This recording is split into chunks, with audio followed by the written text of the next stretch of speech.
Buenos días, Dios me lo bendiga, mis queridos hermanos y amigos, en este precioso día que nos regala el Señor.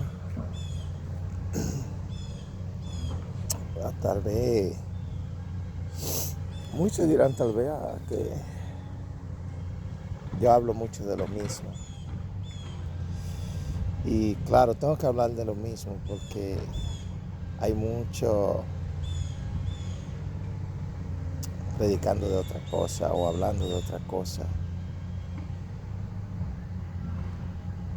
¿Verdad? Todo el mundo habla de la prosperidad en el Evangelio, cosa que no es comparable con el Evangelio de Cristo.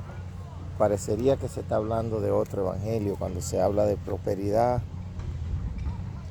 cuando nosotros vemos que el Señor quiere que realmente nosotros nos despojemos de todo lo que tenemos para que así podamos depender del Señor. Y Él mismo vino a darnos ejemplo de eso. Por esa razón, Él mismo se despojó de todo lo que Él tenía, toda su gloria, y vino como un simple ser humano. Y así vivió. También vemos a Juan el Bautista, ¿verdad? Que estaba en el desierto, donde no tenía ningún tipo de comodidad.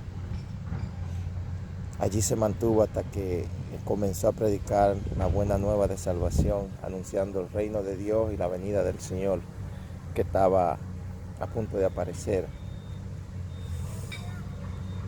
Entonces,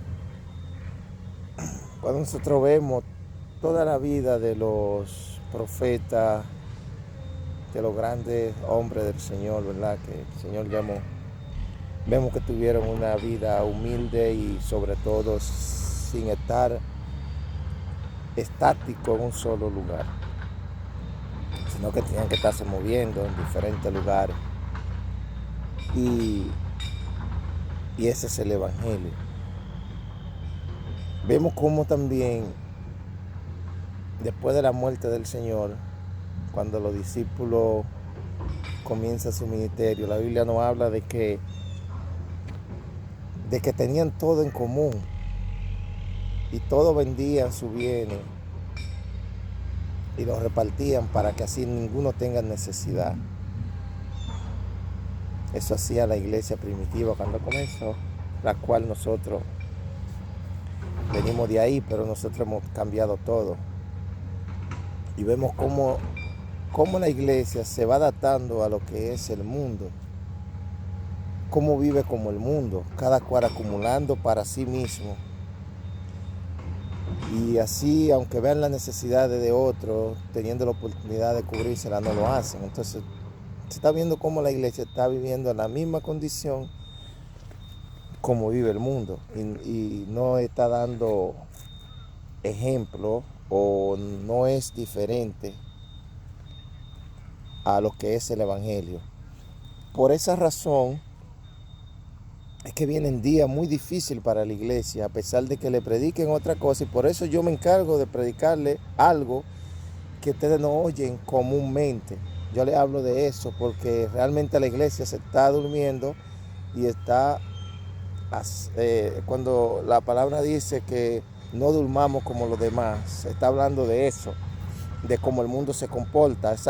El mundo que no conoce a Dios está durmiendo, está en oscuridad, está en tiniebla, porque el que duerme de noche duerme, o sea, duerme en la tiniebla, está bajo el maligno. Entonces vemos cómo la iglesia está entrando en ese mismo sistema. Y por eso es que le vienen las cosas grandes a la iglesia, a pesar de que muchos predicadores han estado predicando muy contrario a eso, sobre un arrebatamiento antes y que una iglesia santa. No, la iglesia cada día se va empeorando para cumplir el propósito de Dios.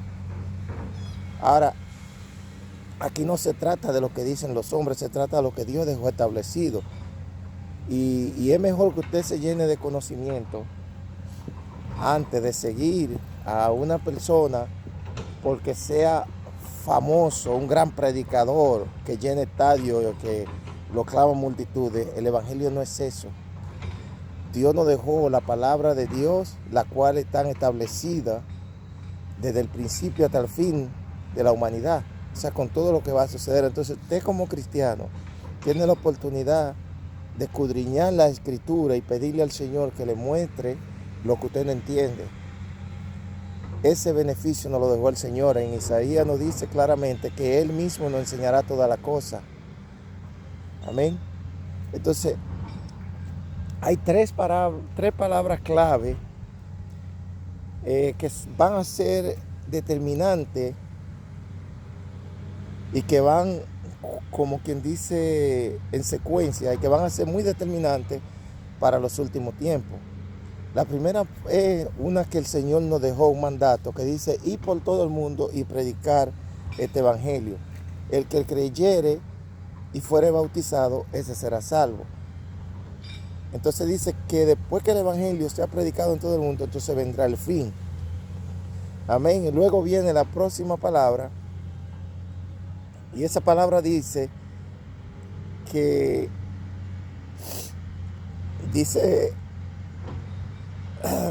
que todo aquel que clame el nombre del Señor, ese será salvo. Habrá un conocimiento pleno de que hay un Salvador. Cuando llegue la persecución, todo el que clame el nombre del Señor, ese será salvo. Esa es la otra palabra muy fuerte, porque esa palabra va a tener un cumplimiento firme cuando el anticristo esté dominando la iglesia. Como dicen en varios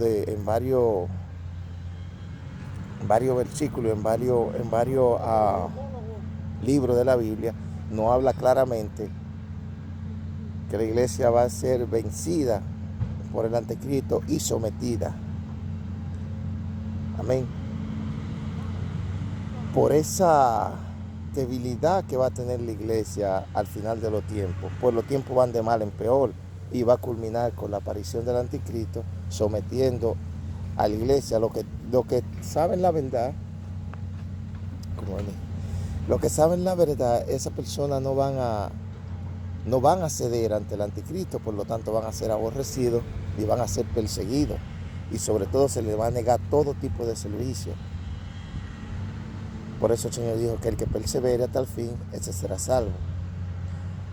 Entonces, ahí es que dice: todo el que invocare el nombre del Señor será salvo. O sea, el que clame al Señor y no caiga en el sello del anticristo y prefiera padecer lo que tenga que padecer con tal de permanecer firme creyendo en el Señor, pues ese será salvo. Y luego viene la otra palabra clave que dice que la puerta del infierno no prevalecerán contra la iglesia. Ahí se cumple esa palabra cuando esa iglesia esté siendo sometida bajo el anticristo y aparentemente siendo derrotada, pues ahí en ese momento aparecerá el Señor y levantará a su pueblo. Porque en algunos salmos hablan que nosotros veremos a nuestros enemigos, que lo veremos la derrota de ellos. Amén. Entonces son parte muy clave que los cristianos tienen que tener pendiente hoy día cuando no se está predicando absolutamente nada de esto. La gente está muy conforme viviendo en este mundo y llenándose de cosas del mundo cada día y apartando la verdad del evangelio, porque la verdad del evangelio es dura y el Señor fue el primero que nos dio ejemplo de esto. Porque cuando el Señor estaba en Getsemaní, el Señor oró 3 veces pidiéndole al Padre que si podía pasar esa copa que Él tenía que tomar. Esa copa que Él tenía que tomar, que era el Calvario. Y el Señor nos dijo claramente a nosotros que el que no beba su sangre y coma su carne, no puede ser su discípulo. Así que, hermano, la cosa linda que le pintan los hombres es muy diferente a la que el Señor nos dejó.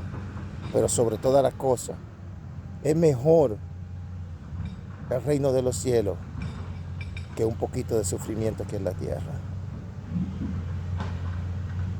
Estemos firmes hasta el fin, porque lo que se aproxima, un mundo que va en maldad. Yo me pregunto cada día, pero ya no falta más nada que ver con respecto a las depravaciones que hay en el mundo y a la dureza de corazón del hombre.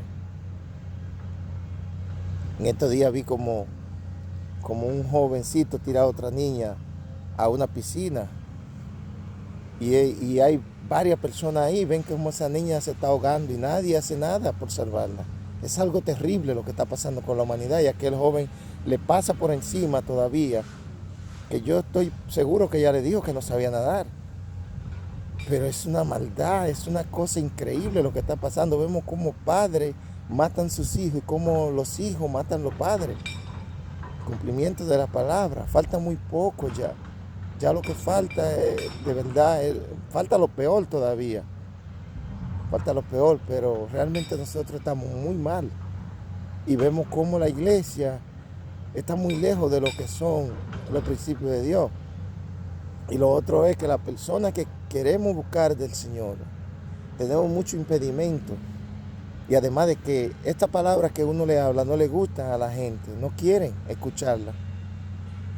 Pero yo las tengo que hablar simplemente para testimonio de que a pesar de que la Biblia lo dice, pues también por boca de personas se le dijo la verdad a la gente. Y así cuando llegue el tiempo de Dios juzgarnos a todos, pues nadie tenga excusa delante del Señor. Hay una dureza en el corazón del hombre que va en crecimiento. La gente comete crimen y delito y se ríen de esos crímenes cuando lo cometen, no se lamentan, no sienten ningún tipo de culpabilidad.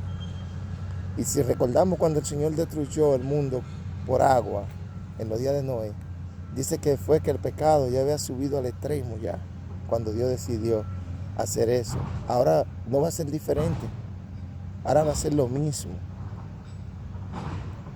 Va a ser lo mismo.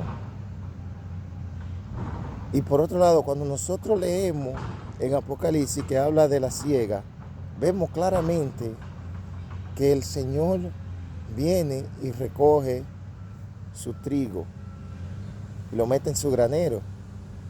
Pero a la vez también dice que un ángel viene y pisa la uva en el lagar de la ira del Señor.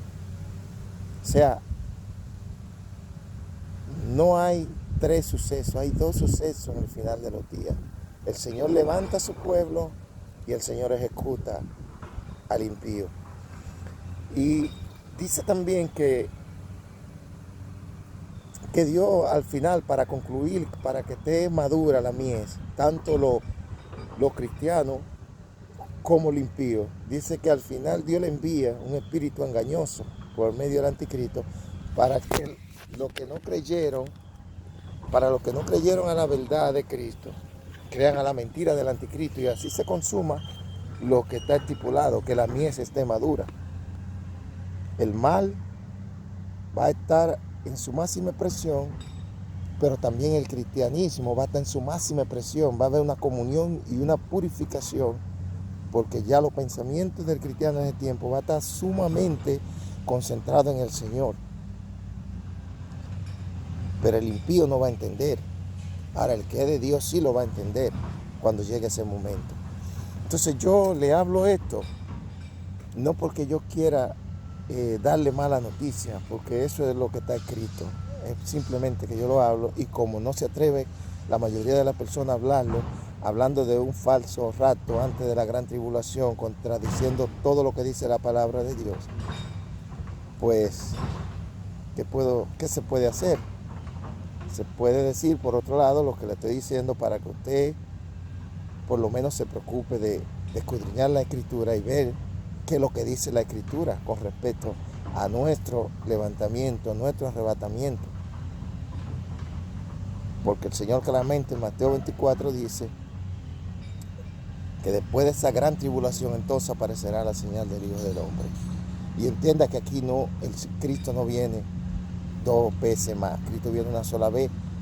Hasta ahora Él está sentado a la diestra de Dios y se va a levantar cuando el Señor le diga, es tiempo, la mies está madura. Ese es el día del Señor. Amén. Dios me lo bendiga y Dios le guarde, y es tiempo de que nos despojemos de toda maldad, que nos despojemos de todo egoísmo y pensemos más en nuestro prójimo. Aunque nuestro prójimo nos patee, pensemos más en nuestro prójimo que en nosotros mismos, porque el que da la recompensa es el Señor. No esperemos nada de nadie, simplemente de aquel que es fiel y verdadero a lo que promete, nuestro Señor y Salvador Jesucristo. Dios me lo bendiga, Dios le guarde en este precioso día.